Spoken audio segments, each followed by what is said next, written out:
Ia tātou tālo.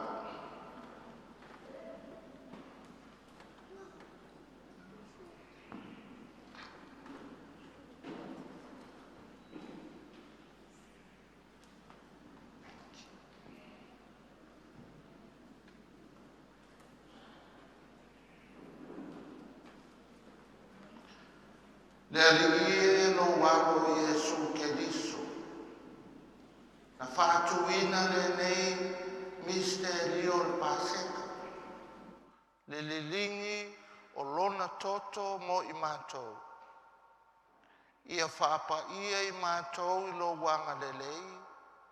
Ma ia leo leo lo mātou a inga le nei au auli i lo walofa tūmau. O le mātou ta talo lea o na o Keriso lo mātou wali i.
O whalawhalanga, tātou te mau mai le tusi o profeta o Isaia.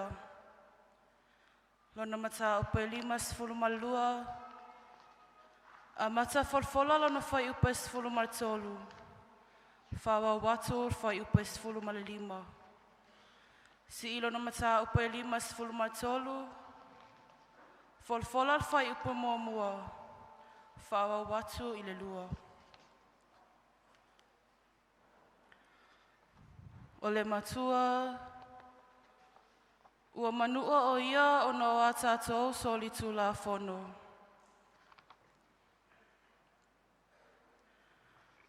Ua whetalai mai le alii, whaauta, e manu ia la au na. Whaasirisili ina o ia ma vi ia ma matua whaane ne e ina.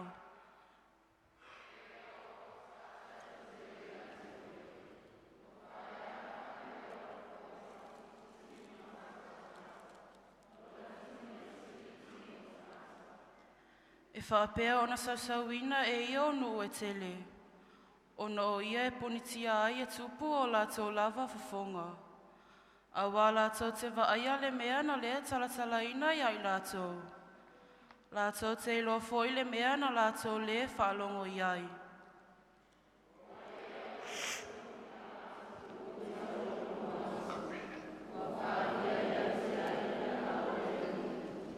Tātou wholwhola whaatasi.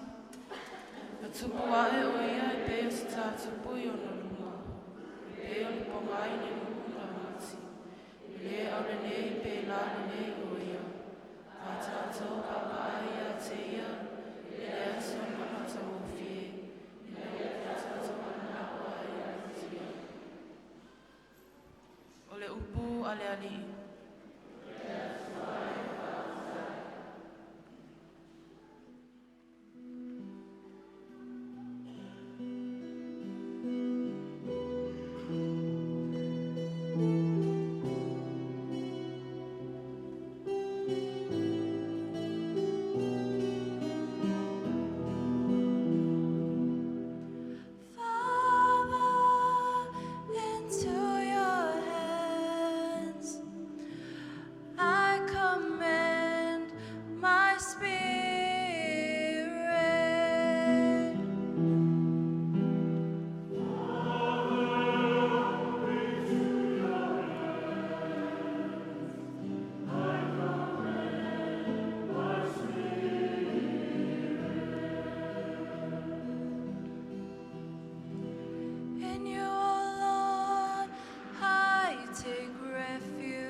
shock to my neighbors and a dread to my friends. They who see me abroad flee from me. I am forgotten like the unremembered dead. I am like a dish that is broken.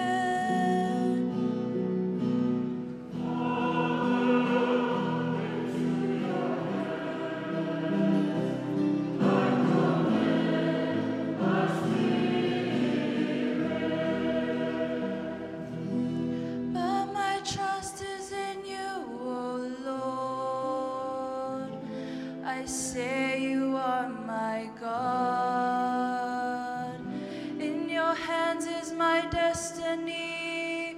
Rescue me from the clutches of my enemies and my persecutors.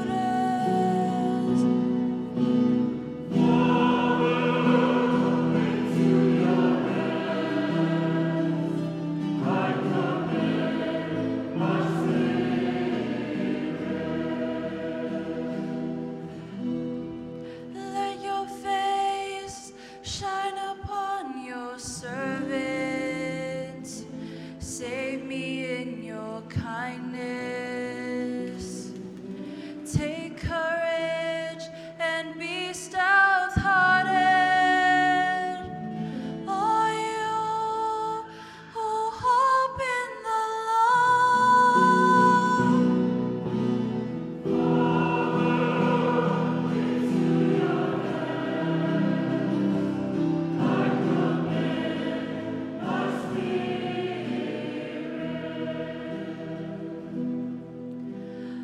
Father, into your hands I commend my spirit.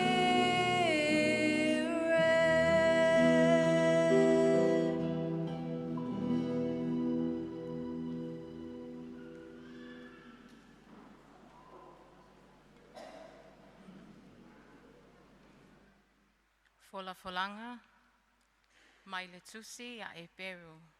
Ilona mata upu e wha. Fola mai le whai upu e se fulu ma le wha, i le se fulu ma le ono.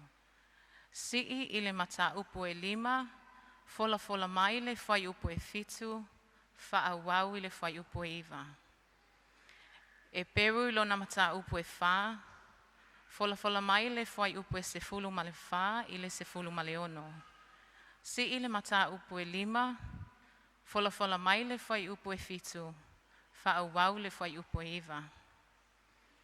Matua, nā awa oina o ia i au siu stai. O nā avea ai lea o ia matupunga o le whaaulatanga whaavavau. Ia i lātou uma o e au siu stai ia te ia. Tātou fola fola foai i ai. O le nei, ua ia i tātou le o si taulanga silisili. Ua fio atu i le langi. O Iesu le alo o le atua. Ia tātou tau fi mawai i la tātou e tau tino atu.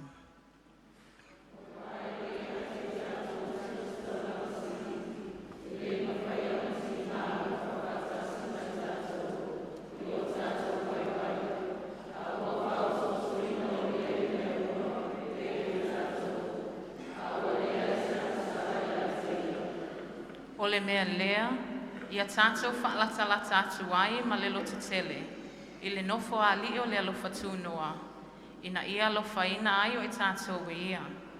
Ma wai fo'i le alofa tūnoa, e fesoa soani mai o na aso e tatawai.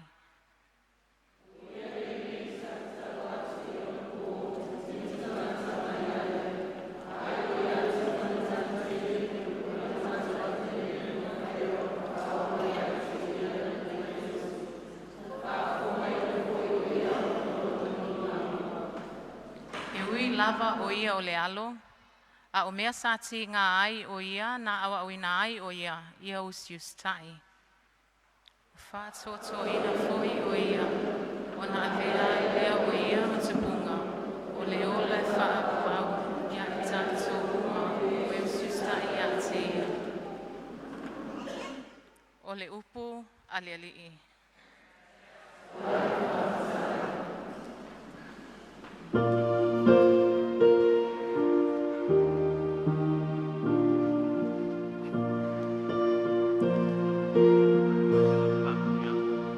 Le tua mai lo nganga whapa ia le whionga e pate le folfola lau tala le maam le ana ampai.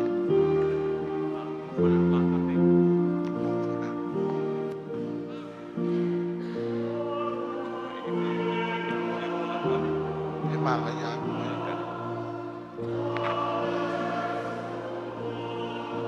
ue, e manga ia i.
E mawhai o nā la le laru whāporotonga o nei umi le whaitaunga ma le wholwhulanga o le tālai pōpōnga o lo tātua li.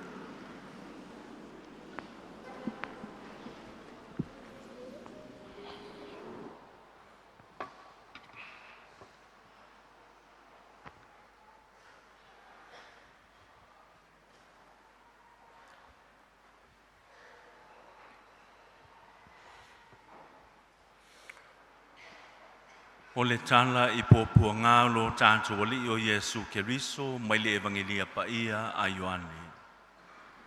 Wa whetala yatu ia upu o na maliu atu ai leo Yesu ma ono so o I le tasi tu o le alia o ke tarono wa iai le whanua wa latu wo iai ma ono so o. Wa I loa fo I le mea e yuta le na whalataina o ia a wana maliu atu so o iai Yesu whatasi ma ono so o. Wa maua fo I e iuta le au tau ma au auna mai leo si tau langa sili ma farsaio o na alwatu le o ia I le mea masulu ma moli ma au penga. Wa sila fo I e Yesu mea uma o le ao o ia te ia. Wa mali watu wa whape atu ia te I latou. O ai e ato te sa ilia. Wa latou tali mai ia te ia. O na whetala iatu lea o Yesu ia te I latou. O a ule nei. Wa tutu whatasi fo I o I latou o iuta le na whalataina ia. Wa whape atu Yesu ia te I latou. O a ule nei. O na solomuli ai lea o I latou wa pa u fo I le ele ele. O na toe fasili atu lea o Yesu ia te I latou. O ai e ato te sa ilia. Wa whai mai I latou. Yesu O na tali atu lea o Yesu. Ua umono whai atu ia te o tau o a ule nei, a whai tau te sa ili mai ia te au. Tupe ia I lātou nei, ia lātou o. Ina ia tau nuu ai le upu na ia whapea atu ai. O I lātou na e fuai mai ia te au. E le I whano so lātou e tō tasi. O Simona Peteru foi wa iai le pelu wa se ia matai ai le au auna a le osi taulanga sili. Wa tipi e se lona talinga tau matau. O maliko le ingoa o le au auna. Wa feta la yatu lea o Yesu ia Peteru. I nā suru ia I lau pelu lona whaamoenga. O te le inu ea I le ipu wa au mai ia te au e lo tama. O na pu e atu lea e le au malo lātou tai au. Ma au auna ayu taia ia Yesu ma sai ia te ia. O na lātou lua I taitaina lea o ia ana. Awa o le tama o ia o le awa kai afa. O le os taulanga sili lea I lea tausanga. O kai afa foi lea na whai atu ia iutaia. E au ngā pe a oti se tangata e tōtasi e sui ai le nuu. O muli atu ia Yesu Simona Peteru ma le tasi soo na iloa foi lea soo e le os taulanga sili. Wa ulufale o ia whaatasi ma Yesu I le maota o le os taulanga sili. Au Peteru, wa tu o ia I fafo I le whaitutoa, o na aluane lea I fafo o le isi soo na iloa I le os taulanga sili, wa tautalane I le leo whaitutoa ma au mai ia Peteru le fale. O na whaapea mai lea o le au na teine na leo I le whaitutoa ia Peteru. E leo o e ea le taso le nātangata. Wa whaiatu o ia e le o au. Wa tutu mai tautua ma au auna, wa lātou tafu le afi malala, a wa maalilili, wa lātou wha maa whanawhanai, wa tu foi Peteru whaatasi mai lātou, wa wha maa whanawhanai. O na fasili mai lea o le os taulanga sili ia Yesu I ona soo malana o onga.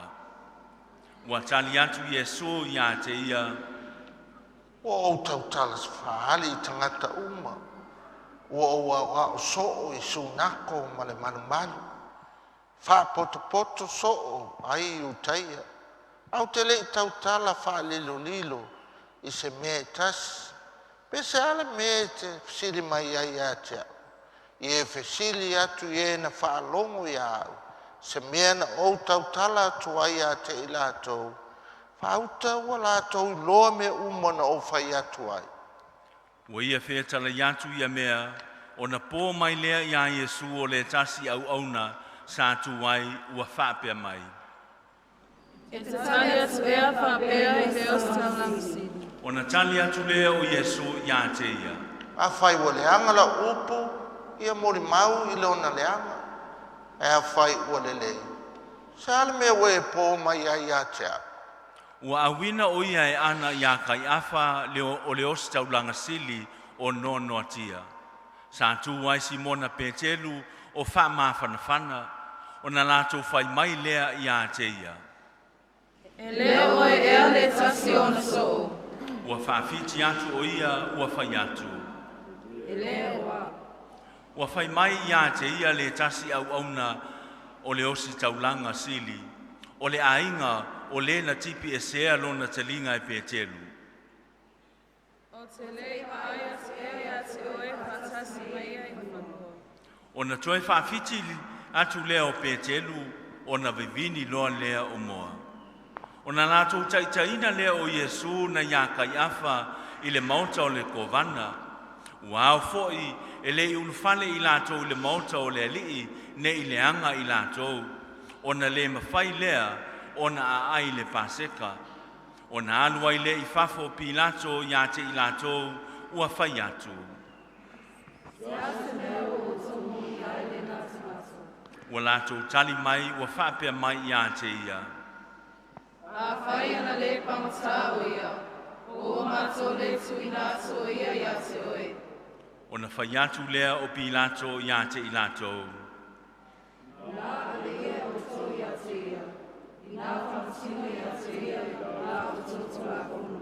O na whai mai lea o iutaia ia te ia. Ua tau nuu ai le whetalai ngā Iesu na whetalai atu ai o ia ina ua tau atu le winga o lona maliu o le a maliu ai o ia. O na toi unu whale lea o Pilato i le mauta o le alii ua wala au ia Iesu ua whapea mai ia te ia. Ua tali atu Iesu ia te ia. Pe se upu mai a te oe lea upu, pe na tu watu e nisi i a te oe. Ua tali mai Pilato. Wa ea se i taia. Ua tuina mai oi a te au e lonu. Ma le au saulang sili. Te se ale mea wa e whaia. Ua tali atu Iesu. E le mai le lalolangi nei lo malo, a whai ana mai le lalolangi nei lo malo. O ua ia te au, o tau au au auna, ina nei tuina atu au i a iutaia. Au le nei, e le mai i nei lo malo. O na whai mai leo Pilato ia te ia. O le nā fwoi, o ea se tupu. Ua tali atu Iesu. O lea lava, o a o le tupu, o le mea le nei na whanau mai ai au. O mea fo le nei na o sawa i le larolangi, ina ia o moru mau i le upu moni. O i la tau uma lava o i le upu moni, e wha longo mai la tau i lo leo. Ua whai mai Pilato ia te ia. O le ale upu moni. Ua whai mai lea upu, o na toe anu lea o ia i whafo ia iutaia, ua whai atu fo ia te i lātou. A la o tau tūlea. Ia o tau sinati a te o tau se tastanata e pāseka. O le nei, e te mana o ea nei o tau sinati a te o tau, te tuko o tamata i taia. O na toe ana langa lea o i lātou umalama ua whape atu. Le ai, le o ia, a parapa. O Parapa o le whaumea. O na ave lea e Pilato ia Iesu ua sasa fo ia te ia, ua taata ai foi e fita fita o la au tui tui, ua whaia i le pale, ua whae e i lo nao, ua wha ofu fo ia te ia i le ofu pauli, o na lātou whaiatu lea. Ta alofa, le tuko tamata i taia. Ua lātou po atu fo ia te ia, o na toe alu leo Pilato i whafo, ma whaiatu ia te i lātou. Pauta, o te taitaina ato i e whawhoi a te o tō. Ina i o tō i loa, o te rei o se mea sarai o ia. O na mali wantu lea o Iesu i whafo ua pale i le pale tui tui, ma ofo i le ofo pauli, ua whaiatu fo i Pilato ia te i lātou. Pauta e tamata. Ua maai atu ia te ia le awosi taulanga sili ma au auna, o na ala langa lea o i lātou ua whapea. Ina whakoluseia, whakoluseia. Ua whaiatu Pilato ia te i lātou. Ina ave ia o tō ia te ia, ma i o tō whakoluseina. A wā o te rei lo se mea sarai o ia. Ua tali mai utaia ia te ia. O ia te mātou le tūrafono, e tusa foi a mātou tūrafono o na osi o ia. A wā o whai o ia e ia maalo le tua. Ua whalongo atu Pilato i lea upu, ua atili ai lona matau, o na toe ulu atu lea o ia i le maota o le kovana, ua whai mai ia Iesu. Se pea e oe. A o Iesu, e le tali atu ia te ia. O na whapea mai lea o Pilato ia te ia. E te renga ngana mai ea ia te au. O ua e leiloa, o ia te au le pule e whakoluse ia te oe. O ia te au foi le pule e sala ia te oe. Ua tali atu Iesu. Le ai sau pule ia te au. Ana le tuina mai ia te oe mai lunga. O le mea le tele ai le leanga. O O le na tuina mai au ia te oe. Taluai o na sa ili e Pilato e te tala ia te ia. A ua alalanga i utaia ua whape atu. A whai e salaina le nā tangata, e te lea lofa ia Kaisara, o se kia whai matuku, e te te o ia Kaisara. Ua whanongo atu Pilato i lea upu o na taitai lea o ia Iesu i whafo. Ua nofo foi o ia i le nofua whamasino i le mea e tā ua o le pai. A o le upu e Peru o Kāpata. O le aso o le Sauniga o le Paseka le aso. Ua o foi i le tūtono le la. Ua whai mai o ia i a Iutaia. Whauta i lo o tuku. A ua alalanga i lato. Ave seia, i nā Koluse ia seia. Ua whapea mai Pilato i a te i lato. O te Koluse ea i lo o tuku. Ua tali atu le awos taulanga i a te ia.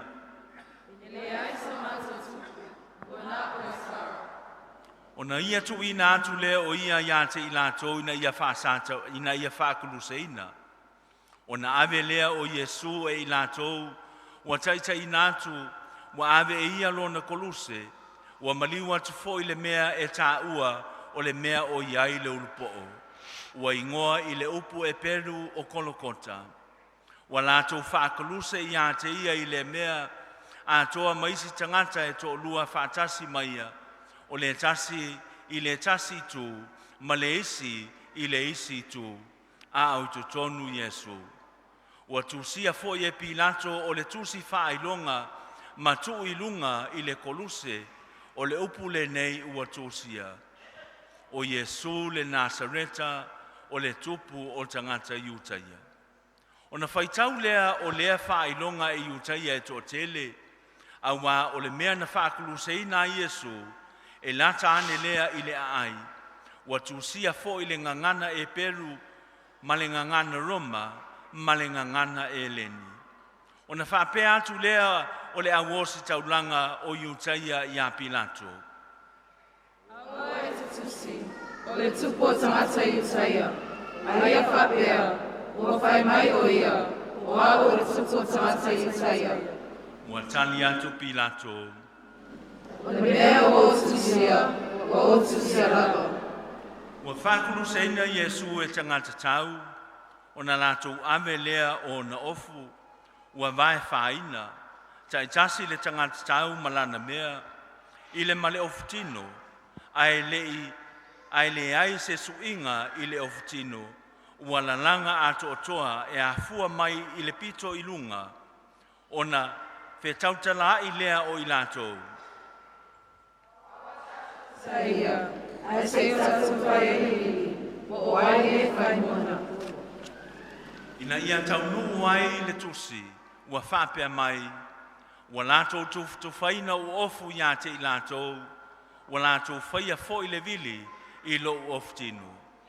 O mea lava ia na whaia e tangata tau, sa tutu lata e le Koluse o Iesu lo o lona tina, ma le uso o lona tina, o Maria le ava kalopa, ma Maria le makatala. Ua sila atu Iesu i lona tina, ma le so o walo whaina ia, ua tutu mai, o na whetalai atu lea o ia i lona tina. Whawhine, whaauta o lautama. Ua whapea atu foi o ia i lea so o. Whaauta o lautina. Talu foi i lea i tu waso, ua ave o ia i lea so o i lona ainga. Muli ane, ua sila fia i Iesu ua uma o na taunuu o mea uma, ua ia whetala iane ina ia taunuu ai le tusi. Ua ou fia inu. Sa iai fo le fango ua tumu i le vineka, ua lato ufufui le o momi i le vineka, ua tu i lunga i le isopo, ma tu atu wai i lona fonga. Ua talia le vineka i Iesu, o na whetala iane lea o ia. Ua taunuu. Ua whaangau ngau lo nau, o na tui nātu lea, o lona nganga. Tātou tō tūli.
Ona whātonga tu lea o iutaia ia pilato ia ngawia o lātou vai. Ia veseina fo i lātou, ina ia le tu mau pea o tino i lunga o le Koluse i le sāpati au wā o le aso o le Sauniga lea. O le aso sili fo i lea sāpati. O no ane lea o tangata tau wa ngawi vai o le tasi ma le tasi. O e na whakuluseina whātasi maia. A wo o i lātou ia Yesu, ua lātou i loa ua maliu lava o ia. O na le ngawia lea o na vai. A o le tasi tangata tau, ua tutu i lona i tū i le tau. O na sina loa mai lea o le tonto ma le vai. O ia na mata mata iai, ua moli mauai, e moni fo i lana mau, wa iloa lava ia e moni lana upu. Ina ua outou talitonu ai, ina ia outou talitonu ai. A ua whaia ia mea ia tau nuu ai le tusi, e le ngawia so naivi. Ua toe whapea fo i le tasi tusi, e vai atu i lātou ia te ia, na lātou tu ia. Ina vai ia mea, o na whanoi atu lea o Iosefo le Arimataya ia Pilato, ina ave ese ia le tino o Yesu. O ia o le soo o Yesu ae whaalilo lilo, ona o le fefe ia iutaia. Ua tuina mai fo ia Pilato. O na aluane lea o ia ua ave le tino o Yesu. Ua aluane fo i Nikodemo o le na nyalu ia Yesu i le po. Ua na ave fo i le muro e fefi loi ma le aloe, po ua se lau pauna. O na la ave lea o le tino o Yesu ua teu le ie tānu mai, a toa ma mea manongi, whapei o le tū a iutaia i le whātai muanga o le tanunga. Sa iai le mea na whakuluse i nai o ia le whanua, wa i lea whanua fo i le tūnga maufou, e le i tu i nai lava se tasi. O na la tu i nai lea o Yesu i le mea, o na o le Sauniga a tangata iutaia, a wā o lata mai le tuunga mau.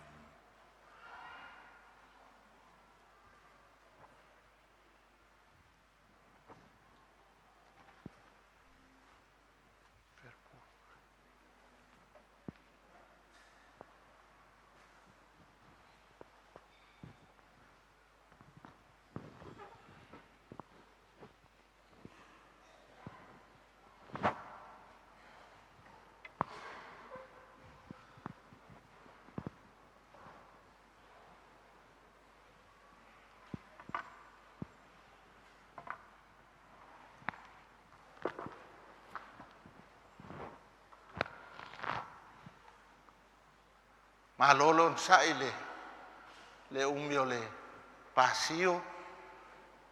Ia.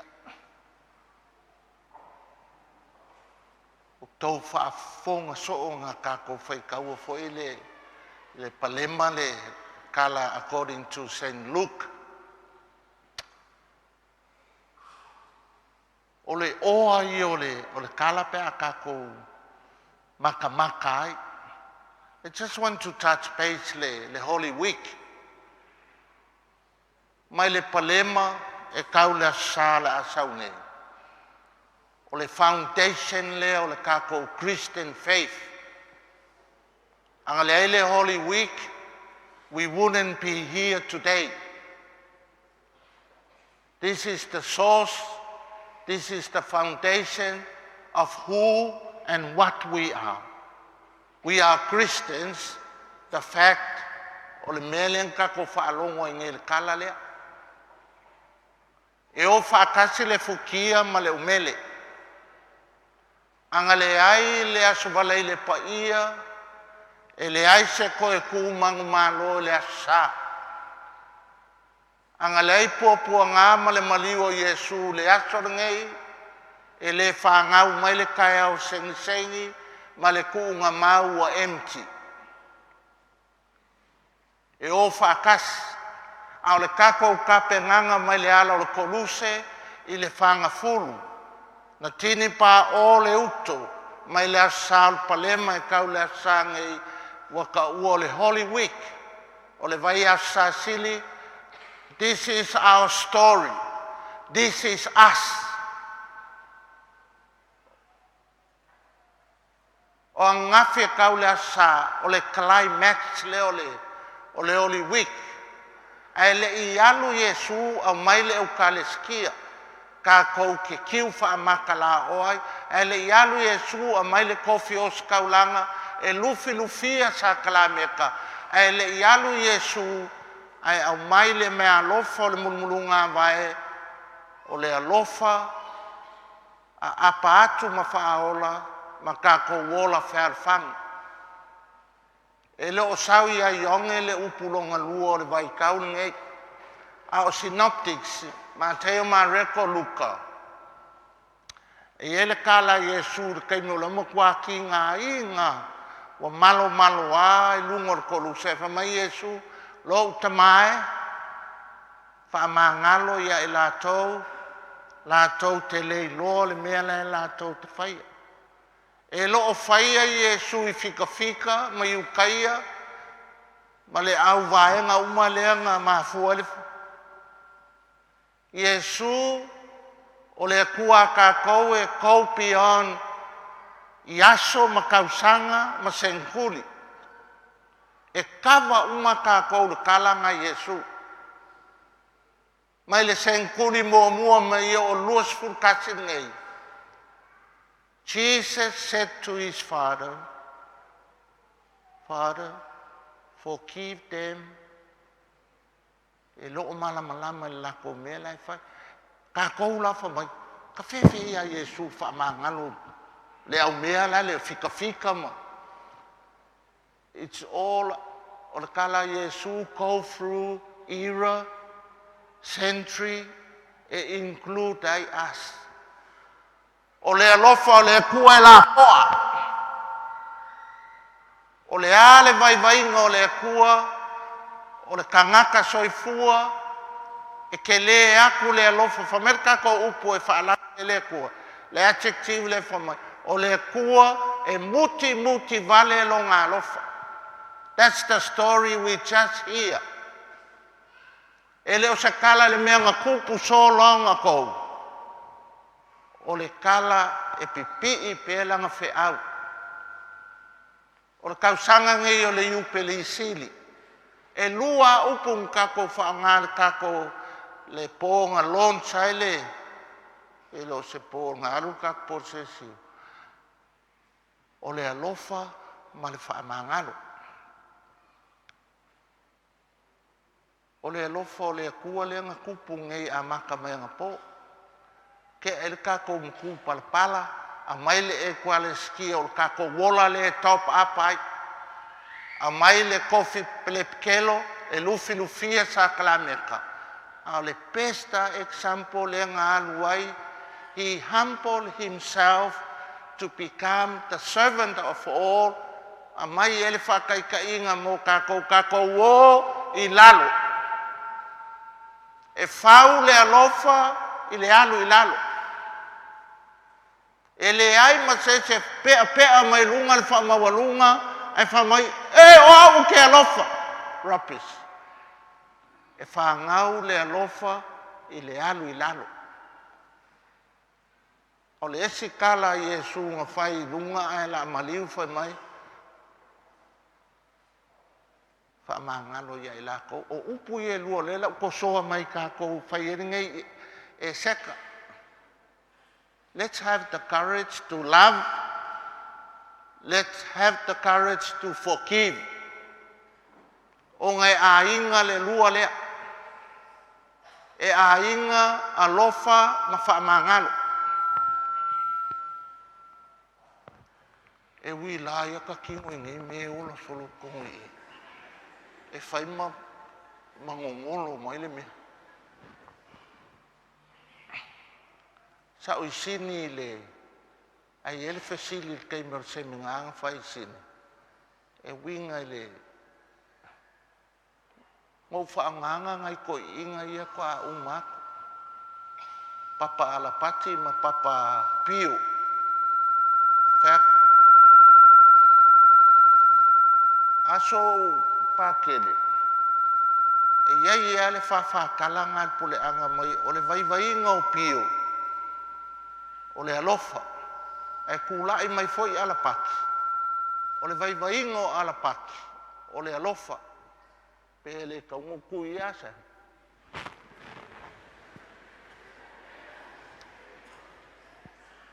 Leo penko whafonga I for kalanga, o le vaivaingo ala paki, o le alofa, o le vaivainga, o pio, o le alofa. Ngai ko inga ia nga kaika ia le kako sa for many years.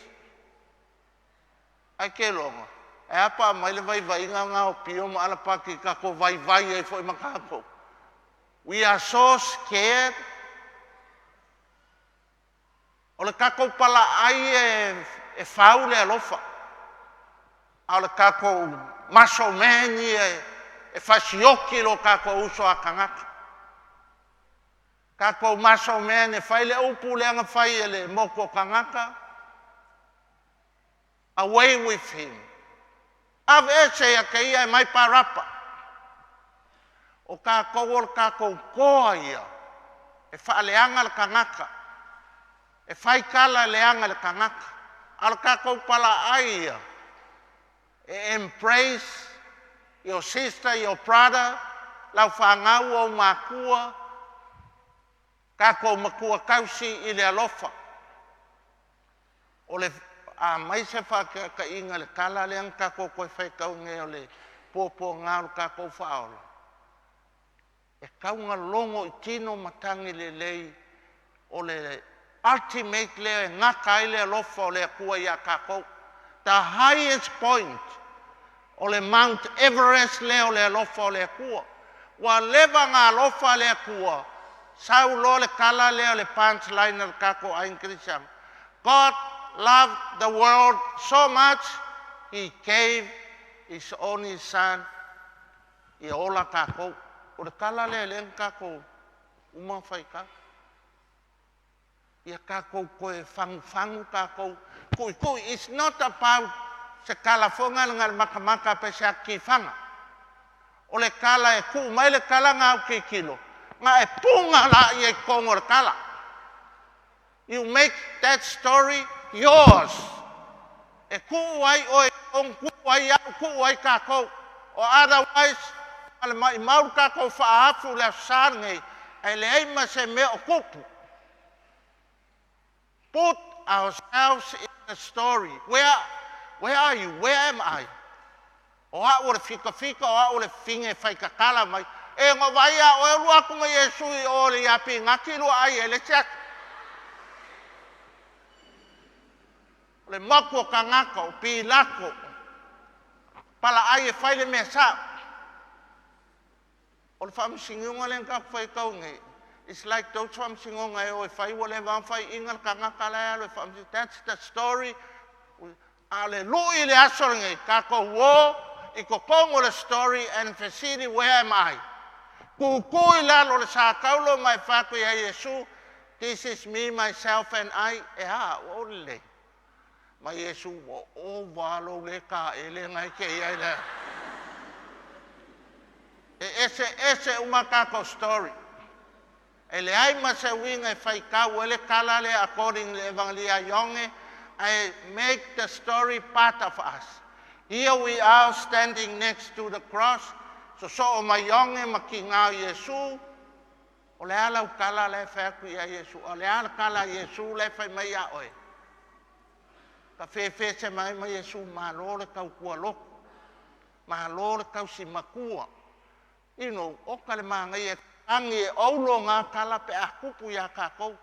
Malo le ale whalong kau lau whangau. Malo le alofa. I hope o kala ngā lefa mai ia Yesu ia oe ma. O ye leisa o whangau. O le kala la Yesu mai au. Ko angai ai wai pa e a e piko po. O le nui le mo kākou. It's not just a story ngale mai a mai. O ka le umi o le evangelia le maanga ia ia o le whaamakala upu maanga ia le moko ka ngaka le o le mea ngā. Bring the story and make the story ours. Make the story real by jumping into the story. Where am I in this story today? E lua me whai. Awa kako whai mai o vai vai ngau pio mal pake le loko lofa. That's a beautiful thing. I hope o ke okir vai aso le mai. O le vai vai ngau mo se se o valonga lofa. I longa i eche po ngā ue whananga kala ia. That's a good weakness. O e lima ola i a pio lima ola ala paki kele o ka ngakol pule anga nga ola ko rua lea. E kau whainka ko whapenga. O en makua, po le ale whaalong kau ka maiki, whafkai lea kua. O le au sa kaulo o la o whaangau. O ka whaalong ka ale mawai, o whaamangianga makalasia o ngau leo ke kausi. E whapenga lo le kalar ki ngā marka maa. Top apa ele kua longa muti vale markalasia mo oe. Whapenga foi kākou ka maiki. Whaaloalo i mākua, mā lofa ia mam, lofa ia tēp. A whaalonga kua misa, kūli mai karinga ola longa aku le efle whai mai iskala. Ui. Ai auanga i misi le lofa i mākua. Kākou ia makua kausi wa expire. Kūle ko mumu, ai punga i kongor kala. O whea le mea lai ai o i kongor kala. Most of us e kongo le moko kangaka. O le mea ai oi, pasia te teia. O whea mea lai whai ele maliu e maua le mea ai, e maua i o le mea ai. Whapengan. A mai le asu whaleile le ngei. Ka kou ke whaafkai le kua for the gift of Good Friday. Good Friday gave birth to Easter Sunday. E o whakasi le lua lea. O le ase o onga mo kako. Po le a le whainga kama lui e kama awei. Vai a Yesu. Oka anga o sese o kako le la a oki le. O au ianga o au le ka kui sa mala whao. Le tu wae whasi oki ka ngaka le anga whai al mele ya. Ma ngai or kala Yesu le anga whai. Lo te mai. Forgive them. O le ala e langua i umaka ko. E le nga o ka ngaka ngai ai all more than 20. O le ale 2 centuries ago o 4 kuli ngai. Le kava umayaka ko. O le ala lo leanga. Today, God love you more and God forgive you more. Swa fortama male alo male nganga pa ia.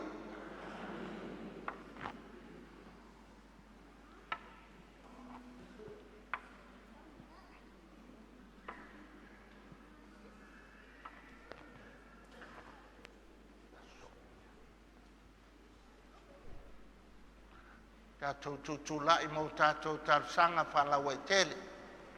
Kasi lua ni maiva.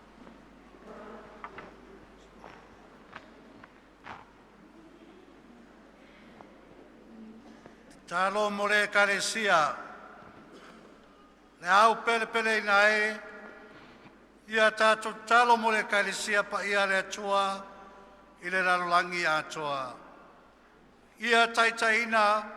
Ma whātastasia ia e le atua. Le tamai onan malosi malawa. Ai tātou tāpuai. Ma au auna i le atua. I le while mū. Ma le toa whia mali e.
Mana e male whawawau.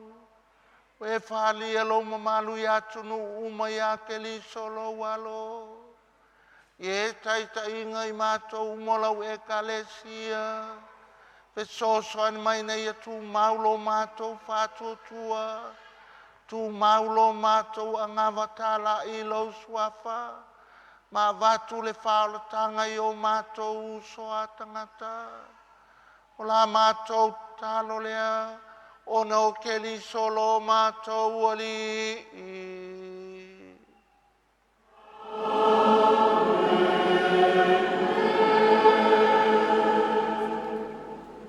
Ta talo mo le tama pa ia. Ia tātou ta talo nei, mo le tama pa ia, o Pope Francisi. Ua whiwhiria ia e le atua, e a vea ma leo leo mamoe.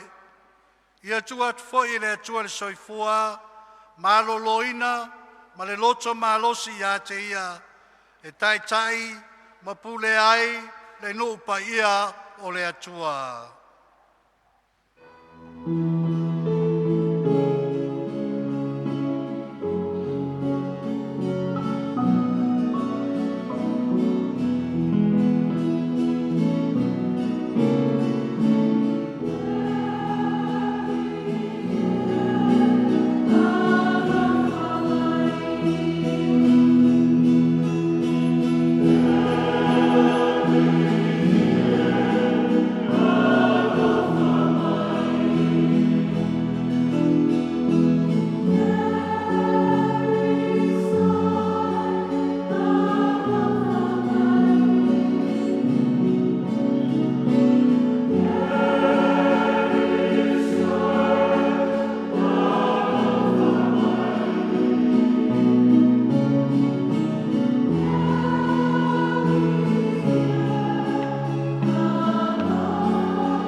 Le atua mana e le whawawau. Ie taita ima mea umai lau upu moni. O e pule atu no kelisiano uma. I lo walofa i e pui pui lo mātou tamapa i o Francisi. Lena e whiriwhiri e taita i e mātou. Ia vela na taita inga ma le whaloto ina. O le whātua tua inu uma. O la mātou talo lea. O no keli solo mātou wali.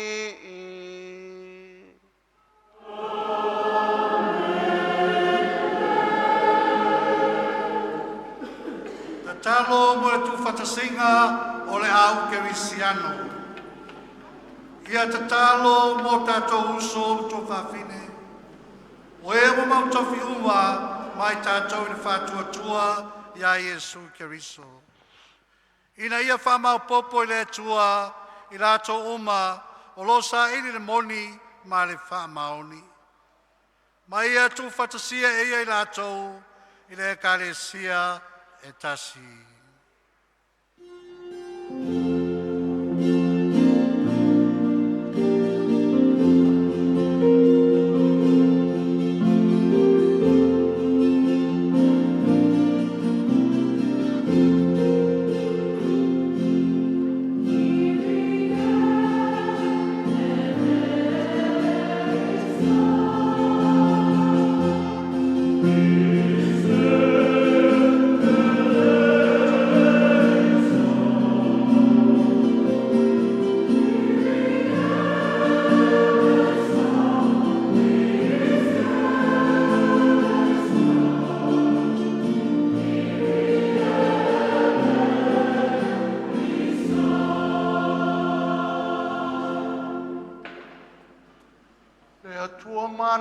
Whawawau e tausi e mātou uma, i e whāpotpote o ngatangata, ina ia o mai whātasi i lalo lau tāpenanga, whāpa i e mātou uma i ate o ele pāptisonga, ina ia mātou ola le lofa ma le tasi, o la mātou te talo lea, o no keli solo mātou wali.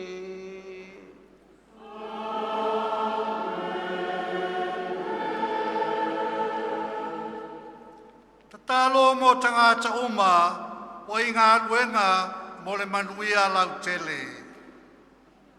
Ia tātou talo mo i lātou, o lo awau le mai a te tātou ai inga luenga mo le manuia lau tele.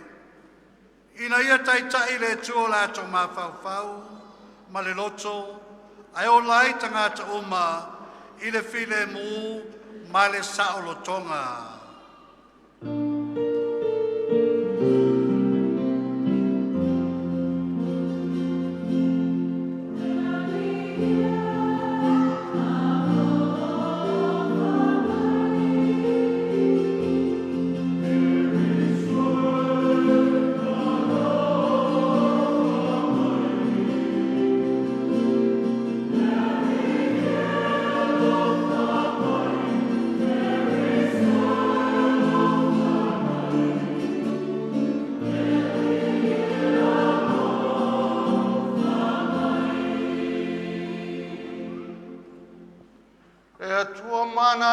Whawawau, we sila fia whanau naunga o loto tangata, ma ia e pui puia mātou ai a tatau, i lo wanga lelei, i e pui puia mātou ia le pule, ina ia mawhai e tangata o atunu uma, ina ia fia fia le salotonga whale lotu, le saunga le mu, ma le file mu, o la mātou te talo lea, o no keli solo mātou wali.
Paaolatanga.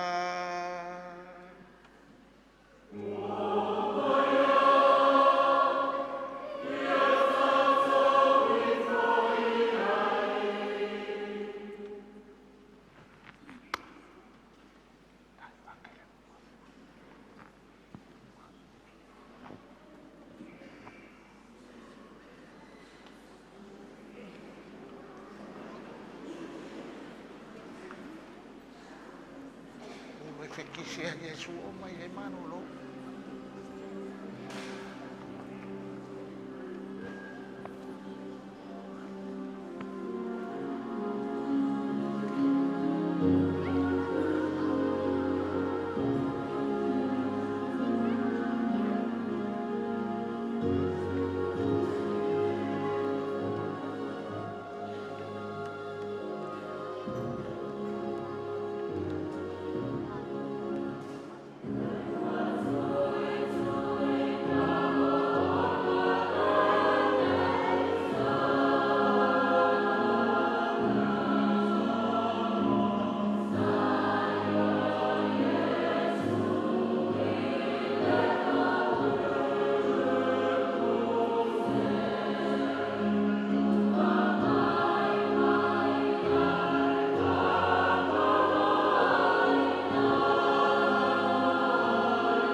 o le tua tātou tutula. Tātou talo lo tātou atua le talo na awa o le whaola mo i tātou. O mātou tamai o le langi, mai e lo swapa, e lo mai lo, e lo te lalo.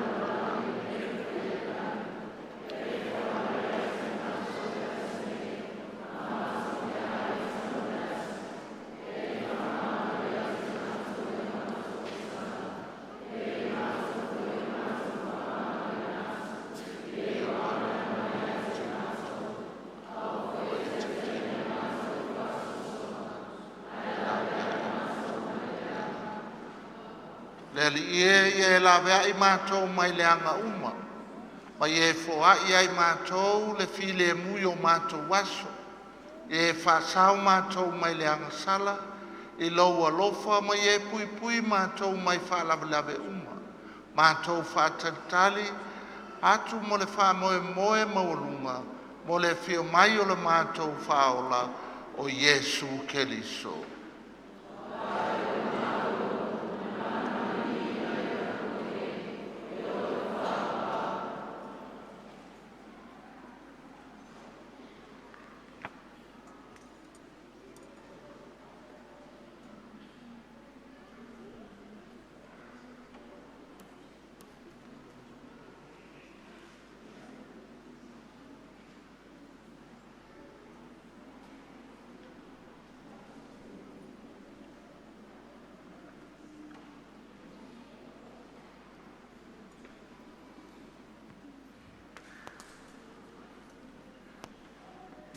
Yesu Keliso no le whātua tue lo walofa ma lo wangalei o mātou o lau matanga luenga i tutono le taulanga mātou te ai lo tino ma inu lo toto awane a vele nei tan suanga ma mea mātou te malai ai ai mauai e mātou le soifua ma lo loina o le anganga ma le tino.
Pauta le tamai mamoe le tua, le na te ave seanga sala le lalolangi, a mu ia o e mau, ua walau lie le tali suanga le tamai mamoe.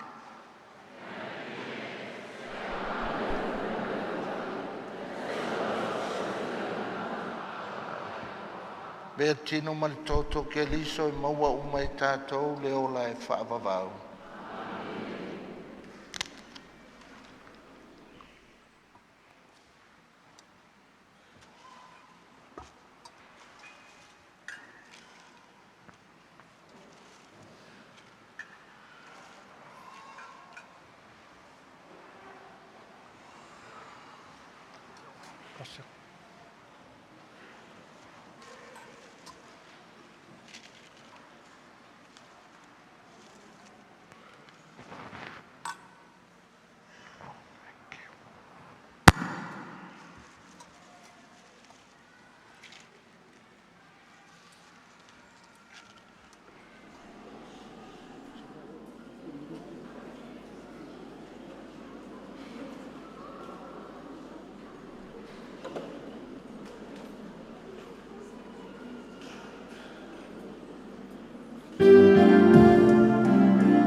Ke li soe mātou te ifo mwhaftai I a te oe. Ke li soe mātou te ifo mwhaftai I a te oe. Ke li soe mātou te ifo mwhaftai I a te oe.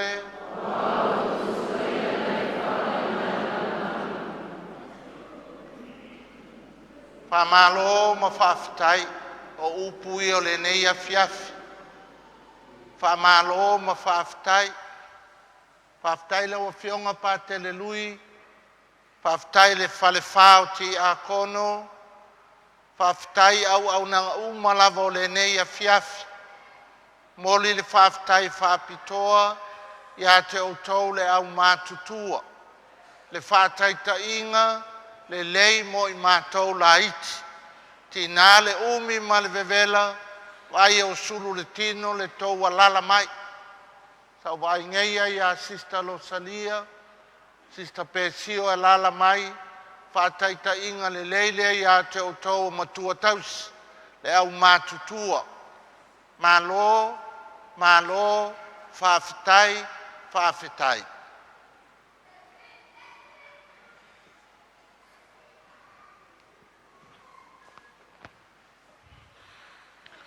Le ali ia wina ifo au whamanianga tele, mo I mātou o lau nuu ma lau whanau. O na whamana tuina, ma le loto, ma le tō anga le maliu o lau walo. Ono le lātou whamoe moni I le toe tū. Po ai lau ainga ma lau whanau le whamangalonga. Ma ia mātou maua le whananga o loa lofa. Ina ia o whātasi le lofa ma le whamangalo I o mātou ola whaltangata. O la mātou tatalo lea o nau keliso. Lo mātou wali I.